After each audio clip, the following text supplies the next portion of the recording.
Viens, mon beau, mon chéri. C'est le repère secret d'une des plus grandes chanteuses brésiliennes. Elba Ramalho, 10 millions de disques vendus. Ce que j'aime le plus ici, c'est sentir l'odeur de la nature, de la terre. C'est mon refuge. La star passe des vacances en famille dans sa propriété de Trancoso, la station balnéaire la plus en vue du Brésil. Alors voici ma fille, Maria. Là, c'est ma nièce. Venez, je vais vous présenter mes employés. Donna. Alors, Donna, c'est ma cuisinière. Et elle, c'est la gardienne de la maison. Ça sent bon l'ail. Aujourd'hui, c'est crevettes grillées et filet mignon au gorgonzola. Un parc d'1 hectare avec piscine et une maison de 9 pièces de style thaïlandais que l'artiste a entièrement décorée elle-même. Là, ce sont des sculptures régionales. C'est un trio de musiciens qui jouent du forró. Sa propriété est estimée à 2 400 000 €. J'ai dû beaucoup chanter. Il m'en a fallu des concerts pour payer cette maison. Parce qu'à Trancoso, tout a un prix. En 40 ans de carrière, cette star de la chanson populaire a bercé la jeunesse de millions de Brésiliens. Ses sorties dans le village passent rarement inaperçues. Est-ce qu'on peut faire une photo, s'il vous plaît? Bien sûr. Mets-le comme ça. Regarde comme on est belle. Ici, Elba aime se donner l'air accessible, presque ordinaire. Venez, venez. Ça va? Ça va. Vous avez passé du bon temps, vous êtes toutes bronzées. Je me sens tellement libre ici. Toutes les personnes qui viennent le ressentent. J'arrive toute stressée car mon travail est intense. Je voyage beaucoup au Brésil, dans le monde entier. Je donne des concerts, j'enregistre des disques. Et quand j'arrive là, c'est la fête. On se sent vraiment béni pour ça.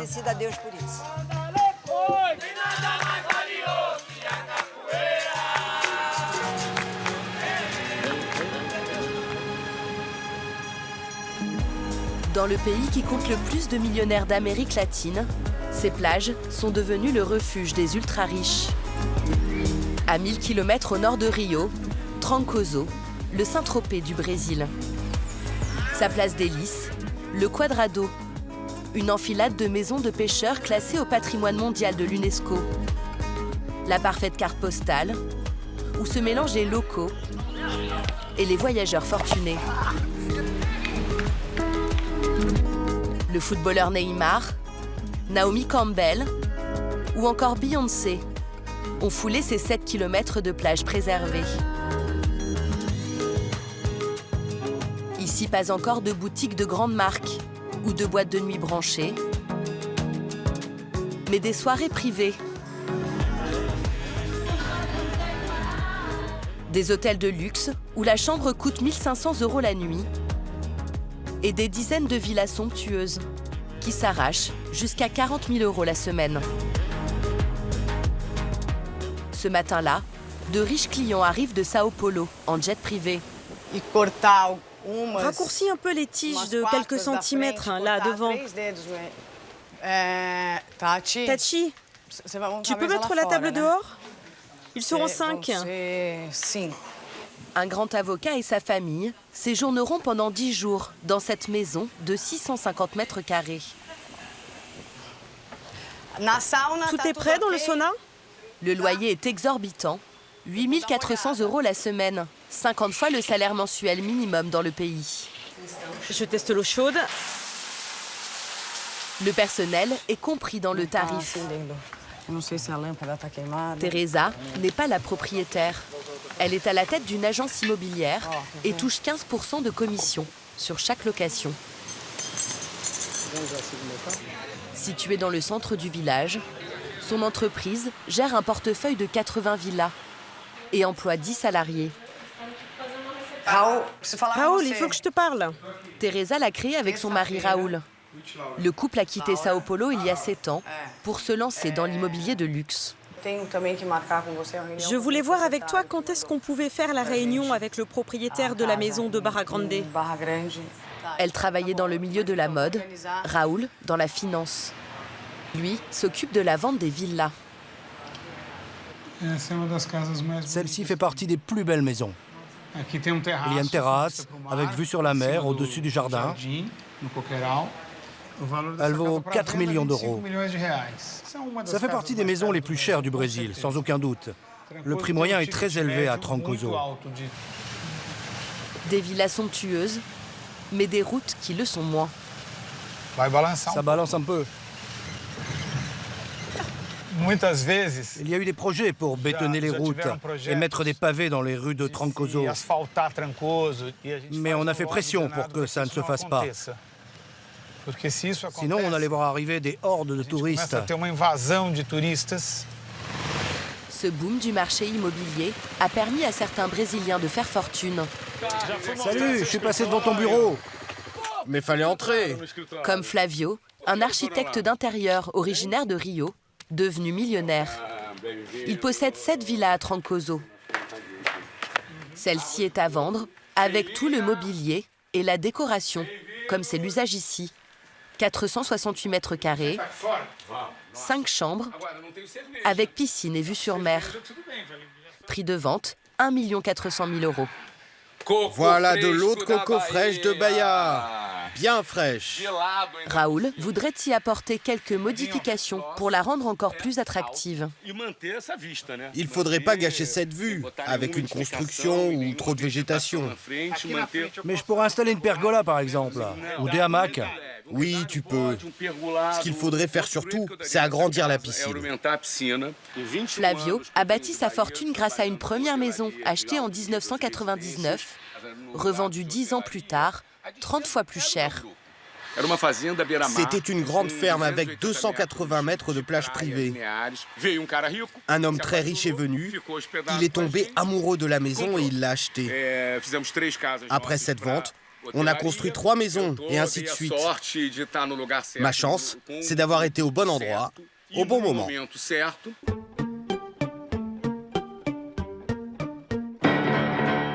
Le déferlement de millionnaires a bouleversé le destin du village, qui il y a encore 25 ans ne comptait que 300 âmes.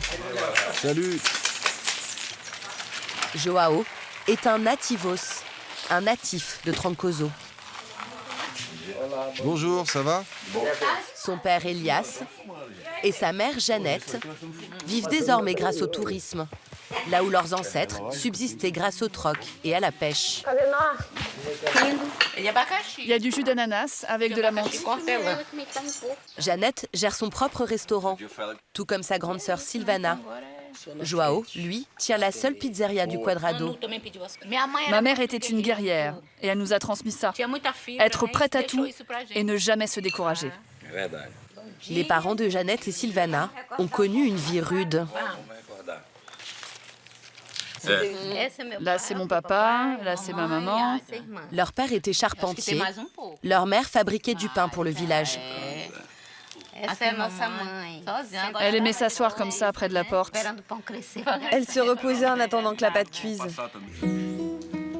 Trancoso ne compte alors qu'une trentaine de bicoques, au sol en terre battue, sans eau courante ni électricité. Un quotidien modeste, coupé du monde, soudain bouleversé par l'arrivée d'étranges barbus à la fin des années 70. Des hippies. Ils marchaient à moitié nus, les femmes portaient des bikinis. On pensait que c'était des tziganes. Ma mère disait que c'était des femmes sans vergogne, parce qu'elles ne cachaient pas leur corps. Ça a un peu effrayé nos parents. Tous ces étrangers, tous ces changements. C'était un choc. Ils échangeaient des terres contre des frigidaires, contre une bicyclette. Ils échangeaient tout. Mon beau-frère, il a échangé une maison sur le Quadrado contre une radio. Ma sœur n'était même pas au courant. Quand elle a appris ça, elle était furieuse. Mais c'était trop tard. Mon père n'a jamais troqué ses terres. Il a été très intelligent. Une sagesse payante. La maison qu'elle a héritée de son père, à 2 pas du Quadrado, est aujourd'hui estimée à 900 000 €. Jeannette et son mari Elias ont décidé de la mettre en vente. Dans la rue, c'est la dernière maison qui appartient à des natifs. Ça va faire comme à Saint-Tropez un peu. C'est triste. C'est pareil au Quadrado. Il n'y a pratiquement plus que des étrangers. Ça perd un peu de son charme. Allez, viens. Avec l'argent de la vente, Jeannette veut réaliser son rêve. Acheter les murs du restaurant qu'elle tient depuis 20 ans sur le Quadrado. Pour séduire ses nouveaux clients, habitués aux restaurants branchés des grandes villes, Jeannette a introduit de nouveaux plats, comme ce ceviche de merlu à la mangue. C'est sophistiqué, hein? C'est fait avec amour. Ou encore, cette recette de poulpe au vin rouge.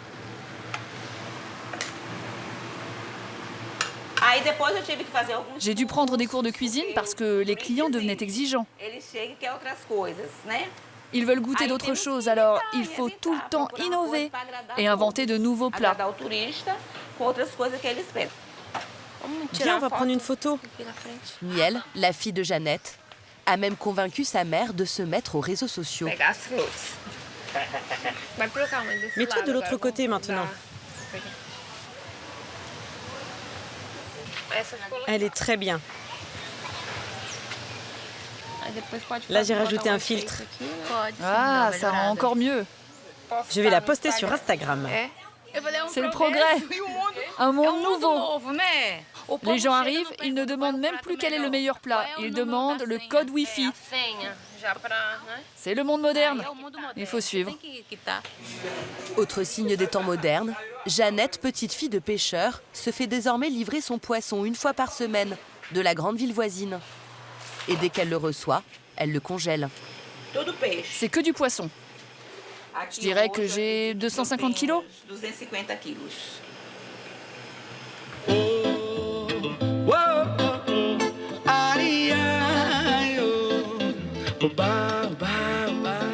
Le soir, les terrasses du Quadrado s'illuminent et se remplissent. Voici la langouste et son velouté de crevettes. Bon appétit. Merci beaucoup. Le plat le plus cher de la carte, à 35 €. Les tarifs ici avoisinent ceux des restaurants chics de Sao Paulo. Ah, c'est délicieux. Merveilleux. Le restaurant de Jeannette sert jusqu'à 300 couverts par jour.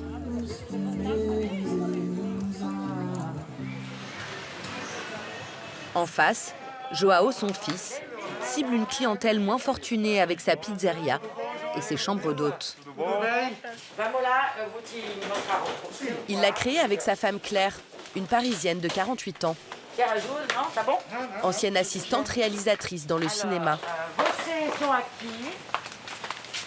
Alors, essa... Eu gostei desse vento aqui, ó. Que delícia. Eu coloquei o ar-condicionado porque tá quente. Muito bom. Ces deux couples de juristes, fraîchement débarqués de Rio de Janeiro, vont payer 120 € pour 3 nuits. Tá fresquinho. Vai lá dar a senha do Wi-Fi. La terrasse. Perfeito. Delícia. Super, un hamac. Le tarif minimum pour s'offrir un peu de ce paradis pour riches. Il y a plein de gens célèbres qui viennent ici. C'est un endroit très connu au Brésil, notamment pour organiser des mariages. Et comme on va se marier, je me dis qu'on pourrait l'organiser ici parce que c'est un endroit magnifique. Et voilà la pizza. Pizza de João. Parisienne et la Roma. Normalement, c'est la Regina, je crois que ça s'appelle. Mais moi, je l'ai appelée la Parisienne. Pour faire... C'est la petite touche. Pour se la faire, quoi. Une chambre d'hôte, une pizzeria. La Parisienne et le natif voient même encore plus loin.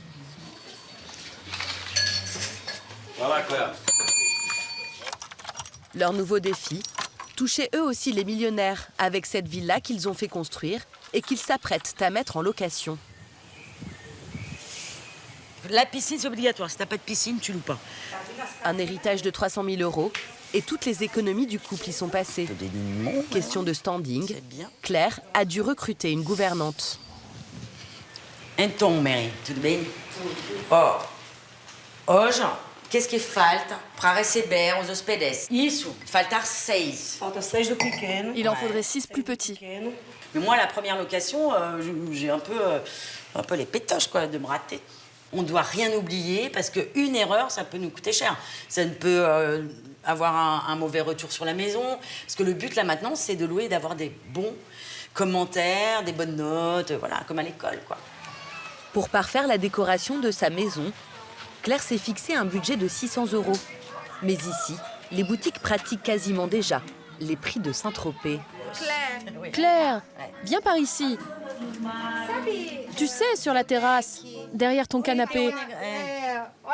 C'est très beau, très élégant. Quoi de coûte? 470. Ça fait moins de 100 €, ça c'est sûr. Pour le moindre coussin, comptez 50 €. Não precisa colocar 15, colocar 12. Bah quand même, 2 sur le canapé et 1 sur chaque fauteuil. Alors, quanto custa esse? 650 ou 850. 650 melhor. Então, Marissa. Alors Claire, le total, ça fait... Le total, donc c'est 14 990 reais. Soit 2370 €. Ça va rentrer dans la voiture? Ouais, mais j'ai encore de la place. Malheureusement, j'ai les poches vides. Claire pourra louer sa maison jusqu'à 11 000 € la semaine en haute saison. Des ultra-riches d'un côté, des ultra-pauvres de l'autre, comme dans le reste du Brésil. Dans l'ombre des villas de luxe, les faubourgs de Trancoso, beaucoup moins fastueux. La ville compte aujourd'hui 10 000 habitants et ne cesse de s'étendre pour abriter l'afflux de main-d'œuvre. Des jardiniers, des femmes de chambre, des serveurs venus de tout le Brésil en quête d'un emploi. Cléa a trouvé un poste d'aide cuisinière dès son arrivée il y a 1 an. On va mettre le masque. Sa colocataire, Gabrielle, est vendeuse. Je vais vous prendre 3 saucisses. Et c'est combien le kilo de bacon? 33 reals 99. 33 réals? C'est cher. Ici, les prix sont 2 fois plus élevés que dans la majorité des villes du pays. Regarde le kilo de riz. 8 réals, c'est absurde. Faire les courses ici, c'est horrible. Les tarifs, c'est abusé. Il devrait y avoir un prix pour les touristes, un prix pour les natifs ou les locaux. Mais ici, ils ne font aucune différence. Cléa gagne 165 € par mois, le salaire minimum au Brésil. Elle partage cette maison avec Gabrielle et 2 autres travailleurs. Ça, c'est la cuisine.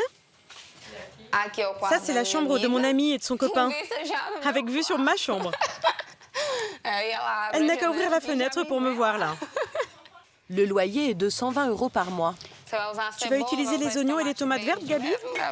Mais malgré tout, pour Cléa, Trancoso reste une terre d'opportunités, surtout dans un pays où le taux de chômage a atteint 14% à cause de la pandémie. Ici, c'est très facile de trouver du travail. Il suffit de marcher dans la rue et tu vois plein d'annonces affichées sur les devantures, surtout des postes d'aide cuisinière.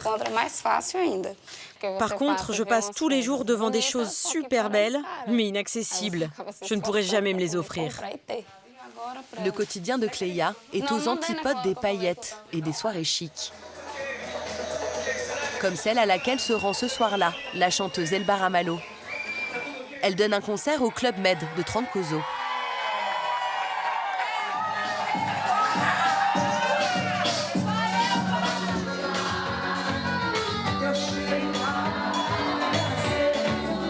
Tout le gratin est là, déchaîné.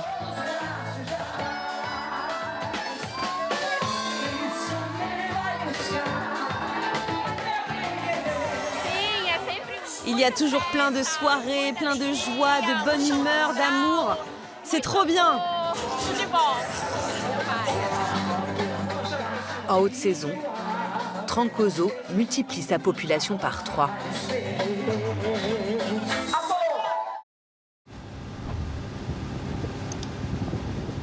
On va avoir beaucoup de vent. Ça va être un vrai défi de me passer une brosse dans les cheveux après ça. Erika et son mari Samuel Gillespie, troisième du nom, ne ratent jamais leur petite sortie matinale à bord de leur bateau. Conduit par Jason, leur capitaine, embauché à l'année. C'est un bon spot ici. Il n'y a pas trop de vent.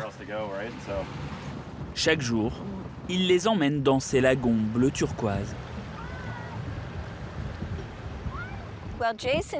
Tu sais toujours trouver les plus beaux endroits. Jason, c'est là que se trouvent les iguanes? Oui, oui. Je suis surpris, car on devrait en voir dans les buissons. Ah, il y en a un là-bas. Oui, je le vois. C'est si tranquille, si paisible. C'est mon sanctuaire. Nous vivons dans un monde de fous. Alors, avoir la possibilité de venir ici, c'est... C'est quoi cette chanson déjà? Voilà, c'est ça. Erika est loin, très loin d'avoir des soucis. Le soleil revient, c'est très beau. Son mari a fait fortune en trouvant du pétrole et du gaz en Afrique. Il a gagné plusieurs milliards de dollars et vit une retraite paisible entre les États-Unis et les Caraïbes. On a pris un contrat avec une compagnie de jet privé et on vole avec notre propre avion. C'est un voyage très facile pour nous. Je prends mon petit déjeuner à l'aéroport de Washington et mon déjeuner ici, dans ma maison. On est très gâtés, et c'est le fruit de beaucoup de travail et aussi de chance.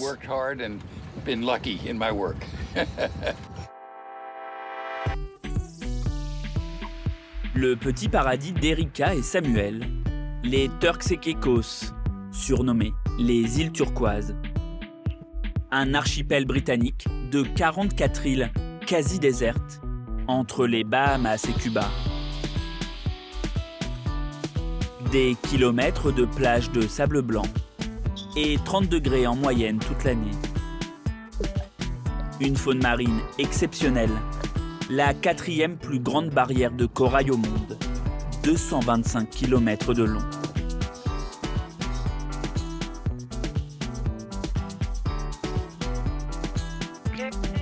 À seulement 1h30 des États-Unis, les Turks sont devenus le refuge des milliardaires et des stars américaines, qui ont bâti des villas démesurées.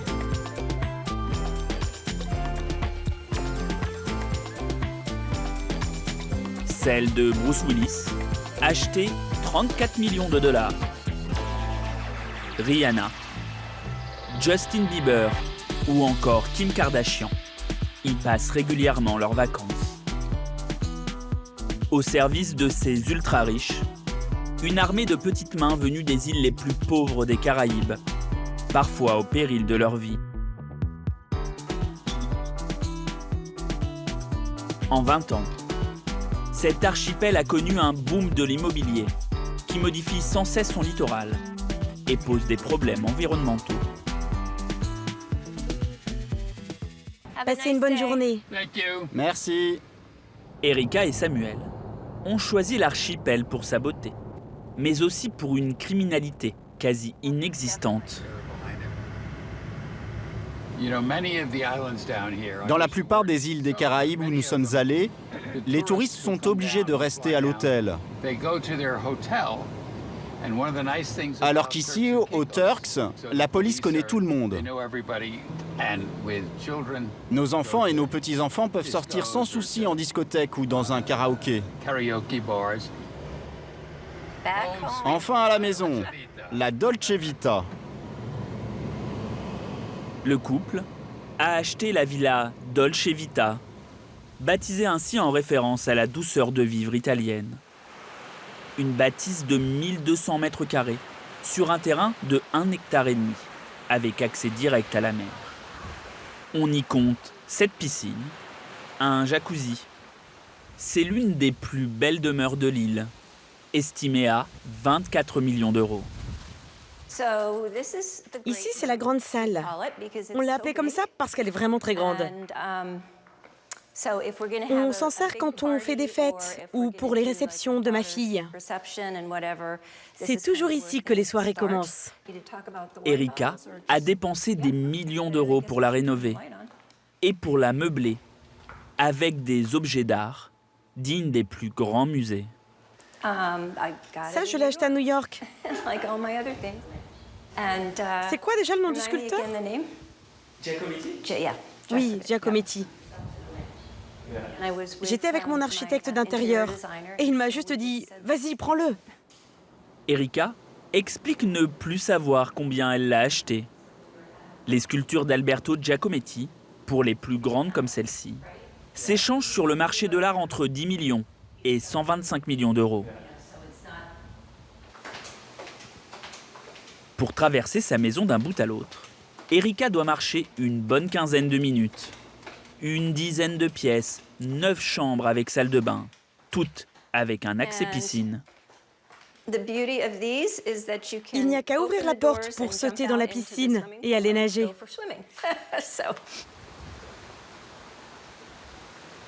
Dernier petit caprice d'Erika. 3, 2, 1, go! Cette salle de sport. C'est bon? 2, 1, allez, encore 10 secondes. Chaque jour, elle prend 1 heure de cours avec Mel, une coach estonienne installée ici. On a fini. Cette salle, je l'ai fait construire pendant la pandémie. Car j'ai réalisé que je ne pourrais peut-être plus aller dans un club de gym pendant un moment. À demain. En plus de la coach, Erika et Sam emploient 9 personnes à l'année, dont Evangeline, leur cuisinière originaire des Philippines. Merci.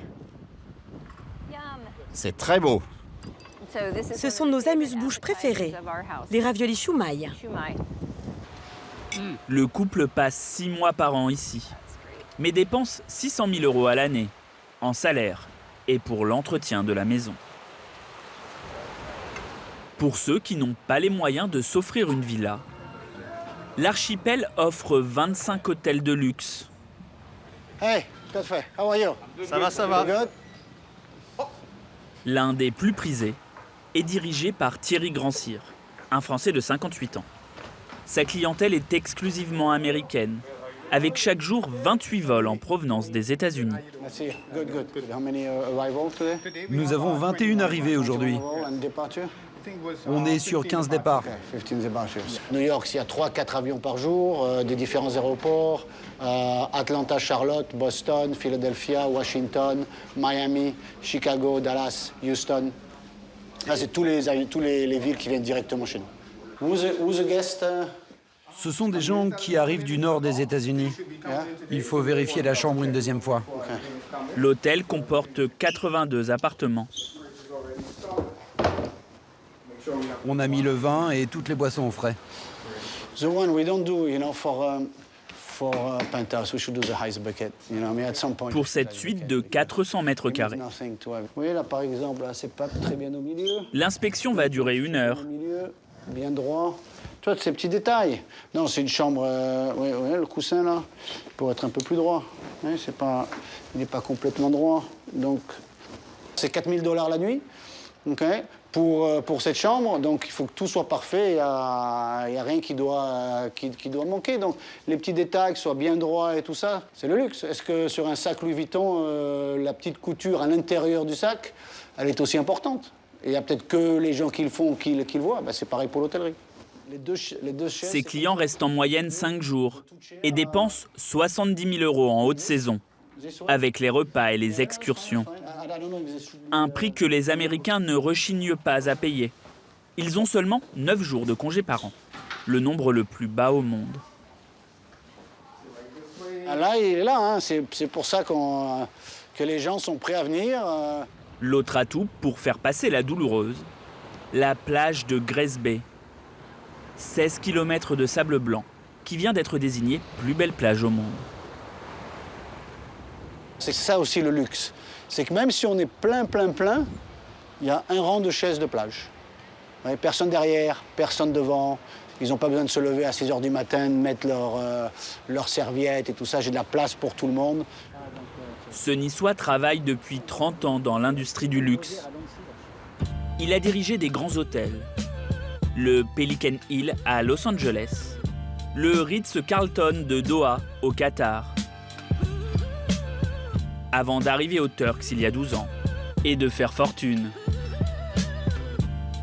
Il devient associé dans le plus grand groupe hôtelier de l'île et gagne aujourd'hui 25 000 € par mois.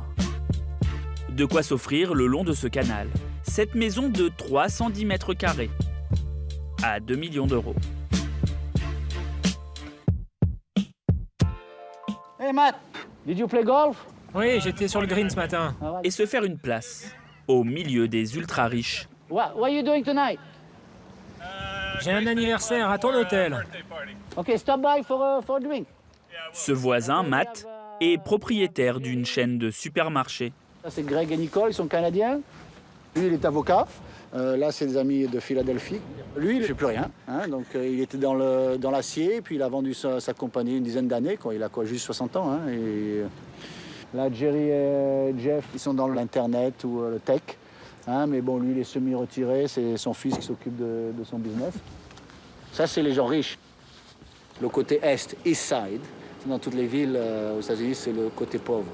Le West Side, ça, c'est le côté riche. Kelsey, other side. Thierry est marié à Kelsey, Un dauphin. une Américaine qu'il a rencontrée dans l'un de ses hôtels. Regarde. C'est trop cool. Il est là. Il y en a deux, il y en a le petit.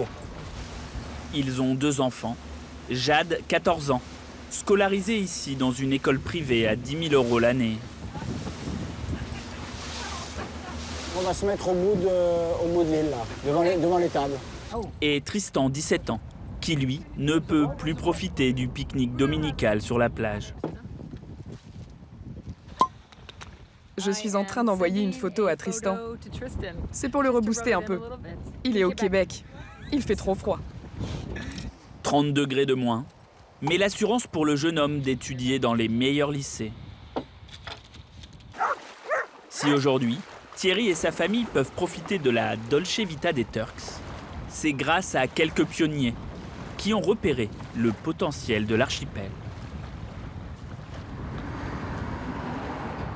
Le riz, là, le riz, qu'est-ce qu'on attend, là? Allez, moule, pour la 12. Pierrick Marziou est le chef du restaurant le plus couru de l'île. Il est arrivé ici il y a 33 ans, après avoir vendu son auberge en région parisienne. Alors les gars, pour commencer, des escargots, des moules, un homard et 2 steaks au poivre, dont un à point. À sa carte, uniquement des spécialités françaises. Table 11. Steak au poivre, gratin dauphinois, escargot. Beaucoup d'ail, surtout. Mais le plat le plus demandé, le foie gras maison. Voilà. Tu vois, ça donne ça. Tu vois quand même les morceaux. Fait avec des foies frais importés du Canada. C'est bon? Super. Non, à Noël, par exemple, on en vend des kilos, peut-être 30 kilos, 40 kilos, tu vois. Pourquoi les Américains en raffolent du foie gras? Bah, parce que ça leur plaît. Et puis le mien, c'est le meilleur du monde, c'est pour ça. Il a aussi un petit goût d'interdit pour ces riches Américains. Aux États-Unis, le foie gras est banni de plusieurs États, car perçu comme un symbole de la maltraitance animale. Très bien. Larissa et Lee, son mari, propriétaires d'un fonds d'investissement, viennent d'arriver de Cleveland pour 4 jours de vacances. C'est très difficile d'en trouver. C'est une occasion très spéciale pour moi.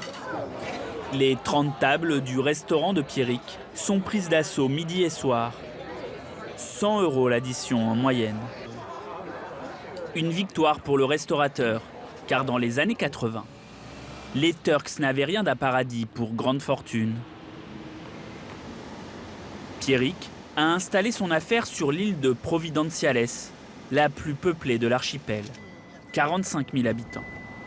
À peine 1000 quand il est arrivé ici, avec sa femme Daphné. Là, il n'y avait rien. Des petites routes. De la terre battue partout. Les terrains étaient à vendre 15 000 $ et personne n'en voulait. Un petit village de pêcheurs coupé du monde, sans eau courante et sans électricité. Oh, le petit ratou. Mais on a commencé ici, tu vois, et on avait la grillade là-bas dessous, là, tu vois. Ça, c'est le bar. Daphné et Pierrick investissent plusieurs dizaines de milliers d'euros. Souvenir. Pour ouvrir ce premier restaurant. Et rien s'est passé. Ça marchait pas? Pas du tout. Et de temps en temps, il n'y avait pas de bagnole qui passait, tu vois. De la journée entière, on n'avait pas une voiture. Moi, j'ai dit, j'abandonne pas. Je veux que ça marche. Et c'est tout, on a insisté. Pour faire venir les touristes sur l'île, le couple et d'autres commerçants ont une idée. Solliciter la plus grande compagnie aérienne américaine pour qu'elle ouvre des lignes directes entre les États-Unis et les Turks. La société accepte, mais leur demande une contrepartie. 250 000 € qui couvrirait ses pertes en cas d'échec. Tous sortent le chéquier. Et ça marche. Les touristes débarquent par centaines. Le Keiko's Café, leur affaire, est enfin lancé. Pierrick et Daphné montent un autre restaurant, un bar à vin, et font construire une petite zone commerciale avec 10 boutiques.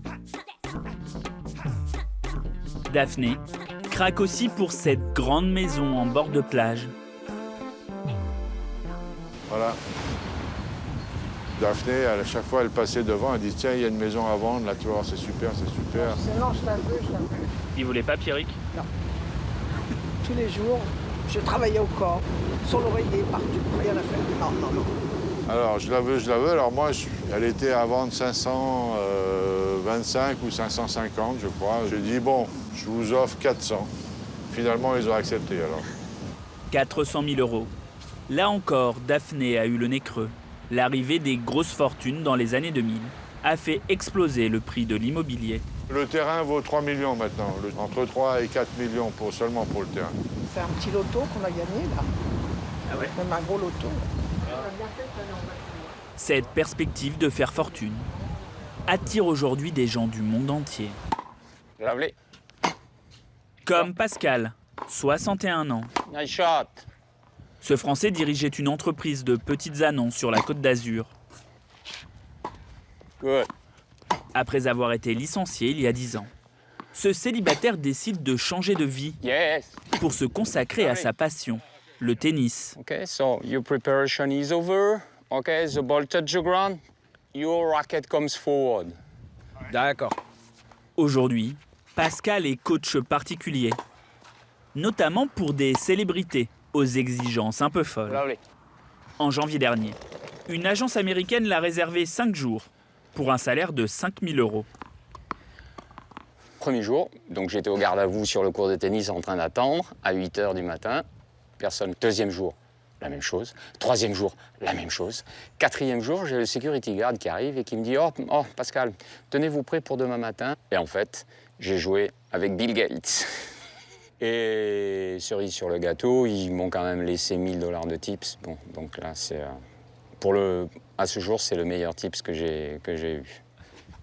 Quand ce n'est pas Bill Gates et ses 1 000 $ de pourboire, Pascal facture l'heure 130 €. De quoi lui assurer un revenu confortable de 10 000 € par mois. En France, ce salaire le ferait entrer dans les 1% les plus riches. Mais pas ici. Car vivre au Turks et Caicos coûte très cher. Notamment pour les denrées alimentaires. Parti. Dans l'archipel, tout est importé, ou presque. Un artichaut, 8,99 $. On doit être dans 7 €, quelque chose comme ça. C'est cher l'artichaut, hein. Pourquoi vous prenez quand même? Bah parce que j'aime les artichauts, que je fais un artichaut parmesan, voilà. Sur chaque produit, il y a plus de 40% de taxes. 10 € le pot de cornichons. Donc je ne pense pas que le pot de cornichons soit 10 € en France. Là, on est chanceux, il y a une promotion. Alors, il y en a 6 pour 5 $, sinon c'est 1 € le yaourt. 4,50 € le paquet de pâtes. 12 € le pot de café. À la caisse, les dollars défilent. 278 $, s'il vous plaît. Soit 255 € pour tenir une semaine. Thank you. C'est un des inconvénients de l'île, ça. Alors, on gagne peut-être très bien sa vie, mais pour moi tout seul, je dépense entre 1000 et 1200 $ par mois. En France, je sais pas, je devais payer quoi? Quelque chose comme 300 € peut-être. Donc on est entre 3 et 4 fois plus cher qu'en France. Pascal vit dans un quartier résidentiel, loin de la mer. Une maison de 150 mètres carrés pour un loyer mensuel de 2100 €. Des charges salées, pas de sécurité sociale, mais en échange, une fiscalité inexistante. On n'a pas toutes les charges sociales et on n'a pas l'impôt sur le revenu. Alors c'est pour ça qu'on paye cher les supermarchés, l'électricité, le téléphone. Mais on arrive quand même à mettre de l'argent de côté si on veut des projets, autres projets, de l'immobilier ou des choses comme ça, quoi. Voilà. Pour se faire une place au soleil des Turks. Certains sont même prêts à risquer leur vie. Haïti, l'un des pays les plus pauvres au monde, est situé à seulement 200 km. Chaque année, des milliers de personnes tentent la traversée clandestinement. En 2021, une centaine d'entre elles ont péri en mer et 1600 ont été arrêtés et renvoyés par les gardes-côtes.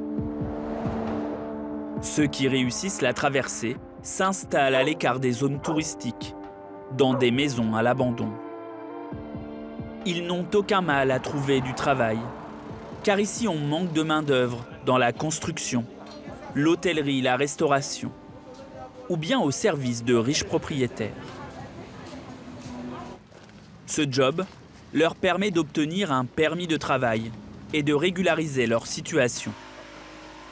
Jeannot, 32 ans, était instituteur à Haïti et gagnait 130 € par mois.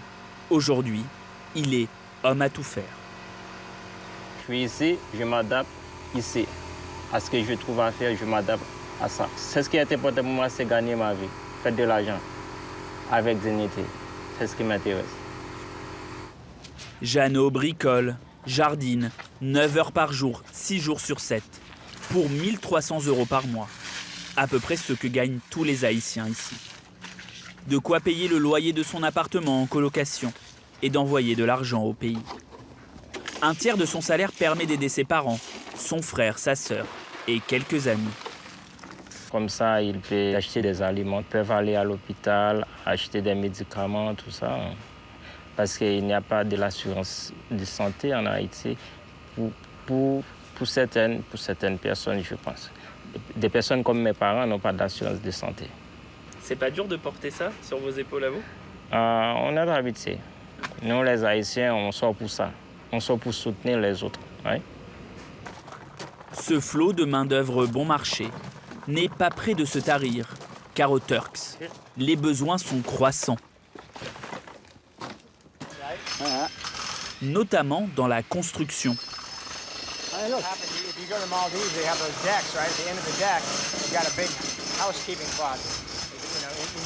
Thierry Grandcir, l'hôtelier français, vient d'investir 40 millions € dans un projet immobilier avec son associé Marc Durlia. 42 villas de luxe avec piscine, construites à flanc de falaise. Il y a de la place, hein? Il y a space, hein, for the beach chair. Les maisons sont parties en quelques mois, entre 1 et 14 millions €. Dans les îles voisines, comme la Jamaïque ou la République dominicaine, un étranger est obligé de s'associer à un citoyen local pour acheter, mais pas ici. Donc dès que tu arrives, tu peux acheter un terrain sans avoir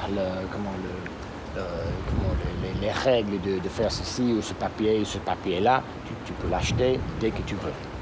Ah oui. Voilà, avec des dollars. Toutes les procédures sont extrêmement rapides. Les deux investisseurs n'ont eu aucun mal à obtenir leur permis de construire. Et ils ont même eu l'autorisation d'agrandir cette plage en contrebas des villas.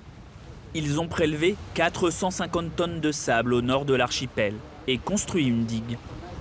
Elle était trop petite. Et avec les marées, il y a des fois, elle disparaissait. Donc, c'est encore une fois comme on appelle la piscine. Il faut proposer aux clients les deux. Mais c'est pas au détriment de la nature, selon vous? Non, pas du tout. Non, de toute façon, les projets, il y en a. Hein, les projets vont se faire. Une plage n'abîme jamais le littoral. Un littoral sans cesse modifié par les nombreux projets immobiliers. Le dernier en date, pharaonique. La création d'un lagon artificiel et de 90 villas, pour lesquelles les promoteurs ont rasé 12 hectares de nature et creusé les fonds marins.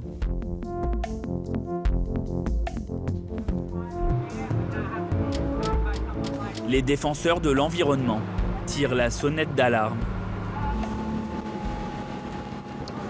Okay, way, tanks on the engine hatch, boo-how. Notamment Alizé Zimmerman, une océanographe de 33 ans, qui a grandi dans l'archipel. RJ, for your zip ties. Elle a constaté récemment la disparition de plusieurs espèces de corail, vieilles de milliers d'années, à cause d'une nouvelle maladie, un champignon qui dévaste tout sur son passage. Ça, c'est un corail qui est mort très récemment. On sait qu'il est mort récemment parce qu'il est très blanc sur certains endroits. La première fois que j'ai vu ça, on aurait dit que quelqu'un a mis de l'acide sur un des coraux. Cette maladie a été observée la première fois pendant un énorme projet pour le port de Miami et où ils faisaient du dredging, où ils creusent pour approfondir pour les plus gros bateaux. Sans le corail, les poissons ils vont commencer à disparaître parce qu'ils n'ont pas leur nourriture, leur maison. Ce qu'on va commencer à trouver, c'est une mer morte, une mer vide. Pour sauver le récif, elle et son équipe plongent régulièrement. Comme on bouture des plantes, ils découpent des morceaux de coraux prélevés au fond de la mer et les cultivent plus loin, là où il n'y a plus rien, sur ces grandes échelles.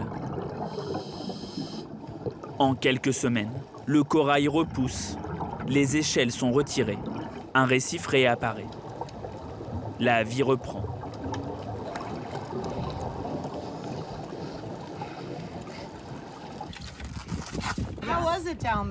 Ils sont trop beaux, ils ont beaucoup grandi. Elle est top. Maintenant, il y en a partout. En plus de la nurserie de corail, Alizé et son équipe installent des bouées d'amarrage dans tout l'archipel. Ça, c'est où les gens peuvent prendre pour attacher au bateau. Ainsi, les bateaux ne jettent plus leur ancre n'importe où, au risque d'abîmer les fonds marins. Oui. Une sortie en mer comme celle d'aujourd'hui coûte 1 000 $ à Alizé, qui ne reçoit aucun financement du gouvernement des Turks. Paradoxalement, ce sont les riches propriétaires et touristes qui financent les projets, en échange de faveurs parfois un peu folles. Il y a quelqu'un qui a une maison sur une des îles privées et ils veulent un récif devant chez eux, comme ça ils peuvent aller faire du snorkeling juste devant. Mais c'est la première fois de ma vie que quelqu'un me dit « Ah ouais, je veux bien un récif devant chez moi » et puis en fait ça leur est égal le prix. C'est un projet à combien ça, de se faire un aquarium devant sa maison à peu près 50 000 $. Grâce à ces petits caprices de riches, Alizé et son équipe ont pu installer 150 bouées d'amarrage et recréer plusieurs dizaines de kilomètres de récifs dans tout l'archipel.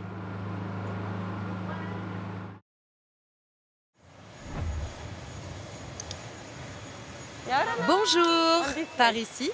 11 heures de vol pour débarquer au paradis. Bienvenue à Bora Bora, messieurs, dames. Merci. C'est votre première fois ici ? Oui. Vous venez célébrer votre 5e anniversaire de mariage ? Oui. Félicitations. Merci beaucoup. Après vous ? Ces New-Yorkais sont venus passer 5 jours dans un palace situé sur une île privée de Bora Bora. Le personnel de l'hôtel vient les chercher en bateau. Ashley, 32 ans, travaille dans la finance à Manhattan. Andrew, lui, est manager dans une grosse entreprise de fourniture de bureaux. On n'est pas habitué à ça. On a l'impression d'être des stars. C'est vraiment là qu'on va. C'est incroyable. Il y a même un groupe de musique. Bonjour. Le personnel du 5 étoiles les attend au garde à vous. Leur chambre, une suite royale sur pilotis de 151 mètres carrés. Oh mon Dieu. C'est complètement dingue.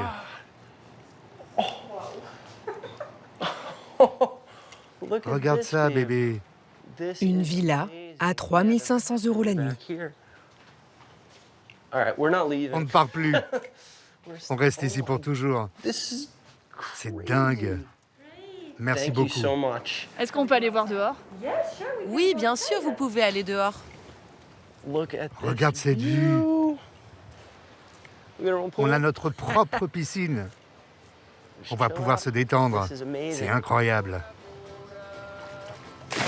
Accès direct au lagon bleu turquoise.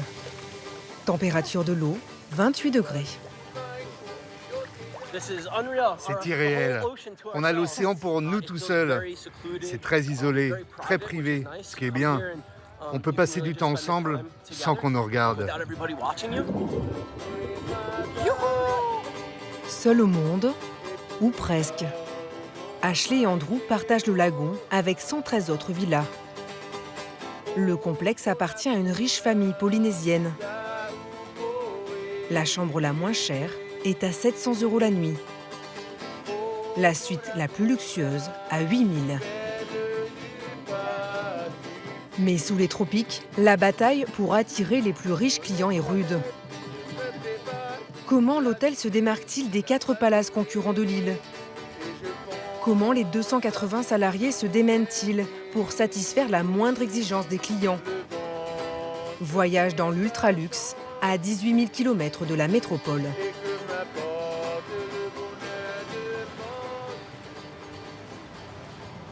Yorana tout le monde. Après vous les filles. Tous les matins, les salariés qui habitent sur l'île principale de Bora Bora prennent une navette pour rejoindre l'hôtel. Prêt pour la journée? Tita, 44 ans, dirige les 60 femmes de ménage du palace. 16 ans qu'elle fait chaque jour le même trajet. Et moi, j'ai de la chance. Tous les matins, je me promène en bateau. Donc, j'ai tout le temps cette vue. En ces temps de Covid, prise de température obligatoire avant de commencer le travail. Maou! Yorana Maou, ça va? Oui, tout va bien. Allez les filles, on commence. Yorana tout le monde. Harmay, harmay, harmay. Chaque matin, briefing obligatoire pour analyser les commentaires laissés la veille par les clients. Ça va? Oui. En forme? Un peu comme à l'école, il y a les bons et les mauvais élèves. Au niveau de la propreté de la chambre, nous, femmes de chambre... Aujourd'hui, c'est Eri qui est chargé d'annoncer les notes de chaque employé. Eri est un travesti. En Polynésie, on les appelle les rérés. Ils sont parfaitement acceptés par la société tahitienne. Alors, qui a eu de bonnes notes cette semaine? Qui a eu de bonnes notes cette semaine, c'est mademoiselle Janina. On peut l'applaudir. C'est quelle chambre? C'est la chambre 212. Eh, bravo, Janina, continue comme ça. Merci. Alors, en mauvais résultat? En mauvais résultat, nous avons dit oui et moi encore. Comme vous voyez là, hein, c'est la propreté, un 7. Alors, qu'est-ce qu'il faut avoir comme note normalement? 10. Un 10 ou un 9. Est-ce qu'on peut le faire? Oui. Vous pensez qu'on peut le faire? Oui. Et je suis contente pour vous. Et je suis contente pour nous, parce qu'il faut toujours être numéro 1. Oui, je suis très stricte. Il faut quelqu'un de strict pour être le meilleur. C'est comme à l'école. Si tu dis, OK, 7, c'est bon, je passe en 6e. Non, il faut vraiment fixer la barre haute. Ça nous oblige, nous, à faire encore plus et mieux pour le client. Bonne journée tout le monde. Les meilleurs élèves sont récompensés en fin d'année par des cadeaux, comme des massages ou des dîners au restaurant de l'hôtel. Avant l'arrivée des nouveaux clients, Tita contrôle le travail de son équipe et inspecte chaque villa. Ce sont des petits lézards en fait et ils laissent excréments justement sur le bois ou par terre. Des fois, si on le laisse faire, il y en a plusieurs, donc ça fera une décoration qui n'est pas belle. Du tout. Faut pas mettre la main. Hein? Les femmes de ménage ont 1 heure pour faire briller les 100 mètres carrés de cette chambre. Tita ne laisse rien passer. À changer les serviettes, n'oubliez pas. On voit bien que c'est pas la même couleur. C'est pas bien ça. Pour nous, non. Si tu regardes bien, celui-là, il est un peu plus foncé que celui-là. Pour vous, c'est peut-être un détail, mais pour moi, c'est vraiment très important. C'est la touche, le luxe. Waouh, c'est qui a fait la déco? Nana, merci. Alors, ça, c'est une petite tache de peinture qu'il faudra qu'on gratte. Si moi, je vois, le client, il voit. Un petit peu gratter là, hein? Et puis c'est bon. Hein? L'inspection se poursuit dans la plus belle chambre de l'hôtel. La suite présidentielle de 300 mètres carrés, à 8 000 € la nuit. Grande terrasse avec jacuzzi, piscine privée et vue imprenable sur le lagon, dans toutes les pièces. Eri! Ah, waouh! C'est magnifique. Le client, il va vraiment aimer. Les employés de ménage sont payés le SMIC, 1 200 € net par mois. Depuis qu'Eri décore les lits avec ses pliages appris sur Internet, ses pourboires ont été multipliés par 2. Le mois dernier, un client lui a même laissé 350 €. C'est bien, les filles. Pour Tita, ce poste de gouvernante générale dans un palace est une consécration. Elle est en train de faire construire une maison. En attendant, elle habite face au lagon, dans ce pavillon prêté par des amis. Les journées de Tita et de son mari sont rythmées par la prière. Ils sont protestants, comme la majorité des Bora-Boriens. Un héritage du passage des colons anglais. C'est pour remercier déjà les bienfaits qu'il a fait sur Terre. Et croire en Dieu, c'est vraiment important pour la culture polynésienne. Après des études de comptabilité, Tita a accepté un poste de femme de ménage dans un hôtel, en faisant le pari que le secteur du tourisme lui offrirait davantage d'opportunités. Elle gagne aujourd'hui 3 000 € par mois, le double de son mari qui est chauffeur. Comme dit l'État ici avant, prends tes 2 mains, vas-y, va de l'avant et travaille. Parce qu'il n'y a que comme ça que tu peux gagner la vie. Elle travaille dur, elle revient, elle est fatiguée. Bon, je fais tout dans la maison. Elle revient, elle a les pieds sur table. Avec son travail, c'est vrai, hein? Avec son travail, c'est dur. Et j'admire ma femme avec tout ça. Je suis content. Je suis content de son travail. Depuis que Tita est gouvernante générale, les avis des clients de l'hôtel sont excellents en ce qui concerne la propreté. Mais pour la restauration, l'établissement n'était pas très bien noté. En cuisine, une partie de l'équipe a été renouvelée. 5 h du matin, sur le ponton de l'hôtel, Amadeus, le sous-chef, un ancien de chez Bocuse, vient chercher le poisson qu'il avait commandé à l'un des 20 pêcheurs de Bora Bora. Une dorade coryphène de 10 kilos, fraîchement pêchée. En fait, quand j'ai besoin, j'appelle Yuri ou d'autres pêcheurs en fait, pour qu'ils veulent savoir si c'est du maïmaï ou du thon blanc, thon rouge. Et ils me livrent le soir même ou le matin. Merci Yuri, hein. Je te rappellerai éventuellement si j'ai besoin. Bon courage, à bientôt. À la carte du restaurant gastronomique, une cuisine traditionnelle française.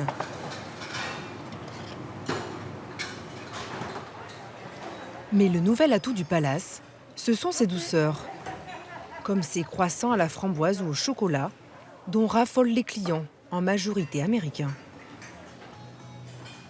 Tu fais une vingtaine de croissants, une vingtaine de chocolats, comme ça tu feras tes rayures. Uriel, une pâtissière capée, a été recrutée il y a 2 mois et demi, avec pour mission de renouveler totalement la carte des desserts. Donc ça en fait c'est un sorbet coco. Ça c'est servi dans le restaurant gastronomique. C'est le dessert signature que j'ai fait en fait dès mon arrivée au sein du Conrad. Donc là on gratte pour vraiment que le dessert en fait ressorte et ressemble vraiment à l'identique à une coco. Blanc à l'intérieur, noir sur les bords. À 27 ans, la jeune femme originaire du sud de la France a travaillé pour une compagnie de croisière de luxe. On vient poser notre petite coco au milieu. Mais aussi dans des palaces en Suisse et en Australie. Sa création sera vendue 25 €. On vient râper un peu de citron vert avec la petite feuille d'or. C'est vraiment important qu'il y ait le goût, mais qu'il y ait aussi quelque chose de visuel qui donne envie d'être mangé, surtout dans des établissements comme ça où les gens ont l'habitude d'aller manger dans des palaces, dans des restaurants gastronomiques. C'est des gens qui ont des attentes très élevées. La règle d'or du palace, ne jamais dire non aux clients, quoi qu'il en coûte. Certains fruits, comme les framboises, ne poussent pas en Polynésie. Alors Uriel les fait venir en bateau. 15 € les 100 grammes. On essaye par exemple d'en commander 3 barquettes par semaine pour les clients qui l'exigent et qui le désirent. Cependant, on essaye d'éviter de faire venir des fruits qui viennent de très loin et qui coûtent aussi très cher. En cas d'envie impérieuse de fruits rouges, le client trouvera donc à la carte, parmi les mignardises, un mini framboisier. Des clients qu'il faut nourrir, mais aussi distraire. Here we go. Voilà, on est parti. À bord d'une pirogue traditionnelle, les clients américains Ashley et Andrew ont choisi l'excursion la plus prisée des touristes, une plongée avec les requins. L'île volcanique de Bora Bora est bordée d'un des plus beaux lagons du monde, où se côtoient plus de 800 espèces sous-marines. Une excursion à 90 € la demi-journée, avec pour guide Ray, né à Bora Bora, à la fois skipper, musicien et moniteur de plongée.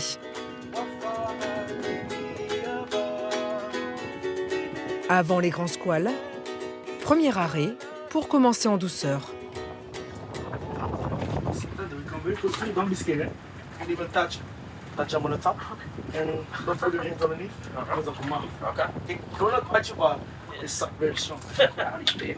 Je suis pas sûre de vouloir y aller. Ashley n'est pas rassurée. Elle plonge avec un masque et un tuba pour la 2e fois de sa vie.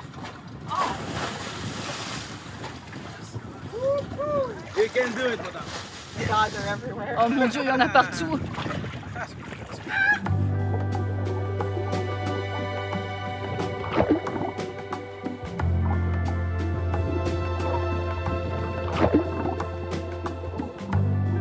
La raie pastenague est une espèce très répandue en Polynésie française.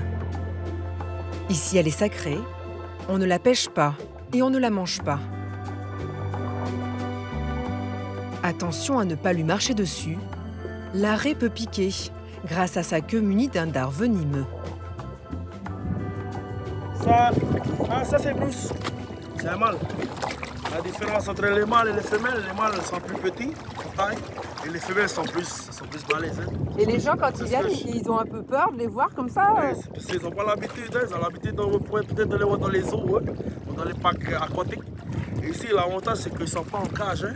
Ils sont toujours en liberté, et tous les jours, ils reviennent au même endroit. Hein. Elle mange quoi? Des coquillages? C'est incroyable. J'avais jamais vu ça. Et toi, finalement, t'as pas eu trop peur? Non, ça va, mais elles sont grandes. Je préfère quand même quand elles ne sont pas trop proches de moi. Mais les Américains ne sont pas au bout de leurs émotions. Un peu plus au large, derrière la barrière de corail, les attendent les rois des océans. Ah oui, oui. Qu'est-ce qui se passe? Bah, il y a des requins. C'est plutôt effrayant. Vous voulez toujours nager avec eux? Je vais essayer. Regarde, il y en a des tonnes. Je pensais pas qu'il y en aurait autant. Oh mon Dieu. Je vais essayer d'y aller.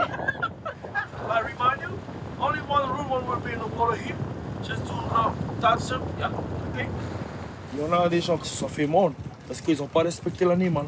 Ils ont essayé d'attraper la queue du requin. Alors que cet animal-là, enfin, ce requin-là, c'est comme un peu les chiens. Quand tu attrapes la queue, ils se retournent et ils te mordent. C'est pareil comme c'est ça de requin.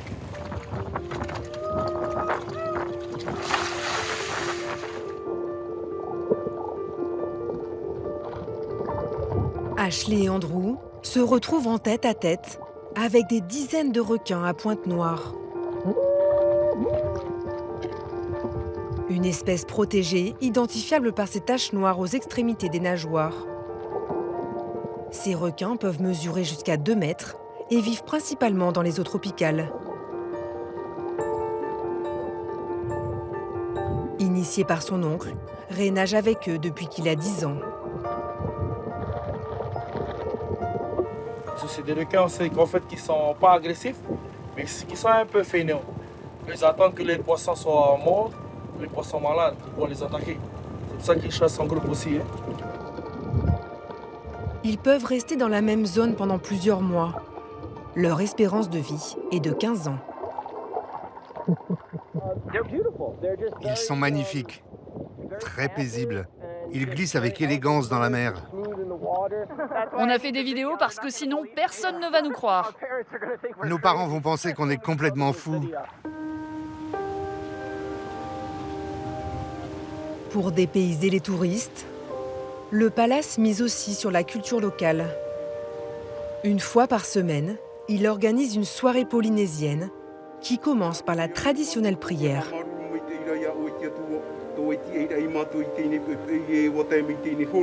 Au programme, four tahitien, un barbecue ancestral creusé dans la terre et recouvert de feuilles de bananier pour cuire les aliments à l'étouffée. À l'intérieur, du cochon, du poisson et des légumes. Et pour ajouter au folklore, l'hôtel fait venir une troupe de danseurs qui travaillent pour tous les établissements de luxe de Bora Bora. Alors, je suis en curé, le végétal. Par contre, dos nu. Il n'y a pas de soutien.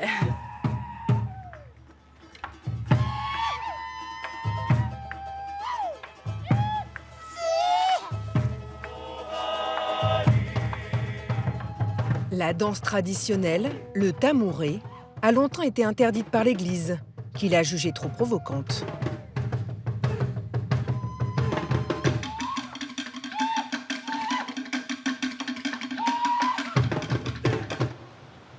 Parmi les clients de l'hôtel, des célébrités comme Richard Gere, des footballeurs ou des capitaines d'industrie qui attendent du palace discrétion et tranquillité. Voilà. Aurélie, qui était gendarme en métropole, est chef de la sécurité. Elle scrute les allées et venues sur le lagon pour empêcher toute intrusion sur la propriété de l'hôtel. Oui, Yorana, c'est Aurélie. Je t'appelle parce que donc, je suis au niveau du débarcadère client et on a un bateau qui est en train de longer l'hôtel. Donc est-ce que tu peux garder un visuel au niveau des caméras pour être sûr qu'il ne s'approche pas? Interdiction pour les bateaux de s'approcher à moins de 20 mètres de l'hôtel. Très bien, je te remercie.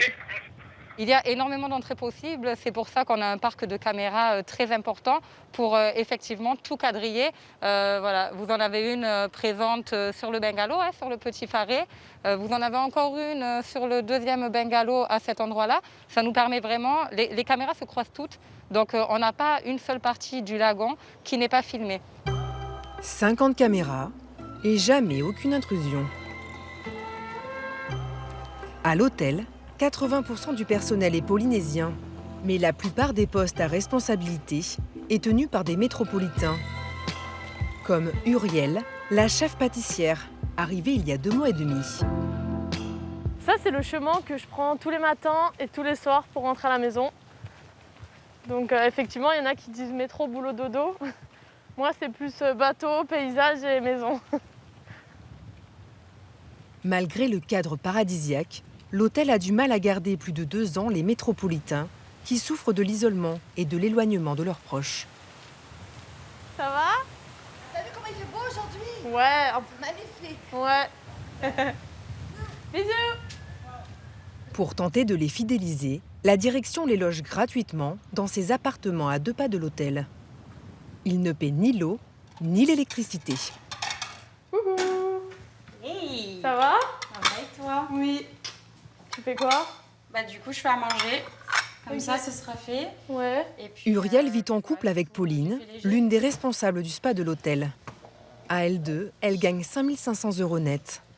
Leur plus grosse dépense, les courses alimentaires. On a bien évidemment le beurre breton. Donc ça coûte une blinde, quasiment 8 € à peu près. Pareil, ensuite, tout ce qui est fromage, petit Saint-Félicien, 8 €. Les yaourts, c'est super cher. Les gâteaux, les biscuits, ça, c'est des choses qui coûtent extrêmement cher. Mais quand même, vous résistez pas. Non, au début, on est arrivé... Je résiste pas du tout. Pas du tout aux marques. Ça, c'est poli. C'est nos petits plaisirs. Ouais. Au début, on est arrivé, on a fait je crois qu'on en a eu, le premier mois, on en a eu pour quasiment 600 ou 800 balles de courses. Parce qu'on a vécu en fait comme si on était en France. Et on s'est dit... Ouais, il faut qu'on se calme. C'est très compliqué. Uriel et Pauline travaillaient depuis 7 ans sur un bateau de croisière de luxe. Mais elles ont perdu leur emploi avec l'arrivée du Covid. Elles ont postulé dans cet hôtel pour ne pas se retrouver au chômage, comme la plupart de leurs collègues. Et cet après-midi, on va aller pêcher normalement. Tu ramènes du poisson cette fois-ci? À Bora Bora, ni cinéma, ni salle de spectacle. Uriel s'est découvert une nouvelle passion. On va à la pêche. La pêche à quoi? La pêche au gros.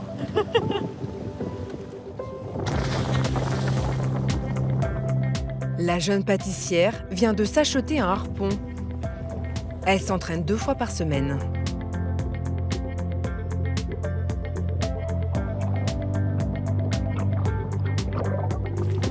Il y a des poissons partout. Après 20 minutes de chasse, Uriel fait mouche à 3 mètres de fond. Un diodon. Mal préparé, ce poisson peut être toxique. Elle préférera ne pas le consommer. Dernier moment de détente au sommet de la colline de l'hôtel pour le couple de New-Yorkais. Pour 400 €, Ashley et Andrew vont s'offrir un massage et une séance de jacuzzi au coucher du soleil. Merci beaucoup. Santé, chérie.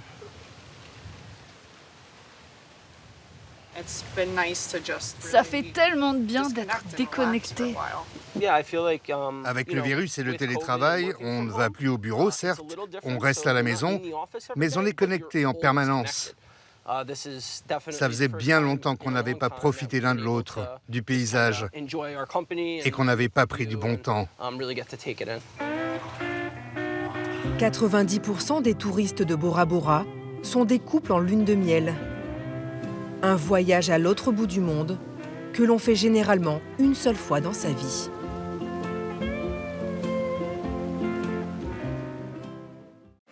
Attends. Allez, feu!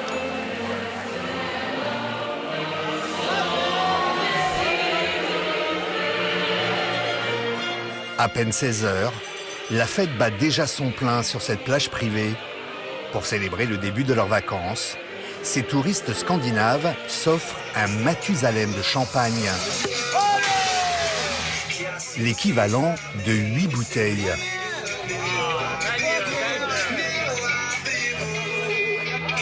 Un flacon à plus de 20 000 €. Ce genre de scène, sur le littoral français, il n'y a qu'à Saint-Tropez que cela existe. Sur la plage de Pamplonne, la plus longue de la Côte d'Azur. 4,5 km de sable blond à 7 km du port de Saint-Tropez. Jusqu'à 30 000 vacanciers par jour en été. Des dizaines de yachts à l'horizon et des stars les pieds dans l'eau turquoise. Beyoncé, Neymar, Bill Gates. Pamplonne est le rendez-vous estival des puissants et de la jet-set. Une plage mythique, rendue célèbre par Brigitte Bardot. Sur la plage abandonnée, En 1955, coquillages et crustacés, elle y tourne et Dieu créa la femme. déplore la perte de l'été. L'équipe du film déjeune dans un cabanon qui devient vite un restaurant réputé. On a rangé les vacances. Depuis, 27 établissements et leurs plages privées se disputent ce décor de rêve. Quand on pense à la saison du soleil et des chansons. À Pamplonne, le sable vaut de l'or et il faut que ça brille. 7 heures du matin, les pectoraux en action. Jordan, le plagiste, se tape sa première ligne. Il y a principalement des déchets. Ouais. Des déchets, des algues, mégots, plastique et aussi de la crème soda. Les grains de sable sont tamisés à la main, vu la clientèle haut de gamme de cette plage privée. La plage publique, elle, n'a le droit qu'aux tracteurs de la ville de Ramatuelle, la commune dont dépend Pamplonne.